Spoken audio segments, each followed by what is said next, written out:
ক্ষমতায় যায় তাহলে মহিলাদেরকে ঘরের বাইরে আসতে দেবে না। একজন সাংবাদিক মহিলা আমাকে প্রশ্ন করেছেন, আপনারা ক্ষমতায় গেলে দেশটা কি আফগানিস্তান হবে না পাকিস্তান হবে? আমি বললাম ইনশাল্লাহ বাংলাদেশ হবে, ভালো বাংলাদেশ হবে। এটা আফগানিস্তান হবে না পাকিস্তান হবে।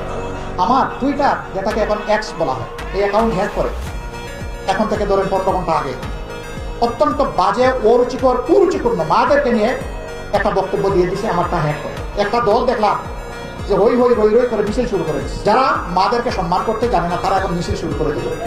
মানে এই কাজ কে করেছে? ঠাকুর করে কে রে? আমি বলা খাই না।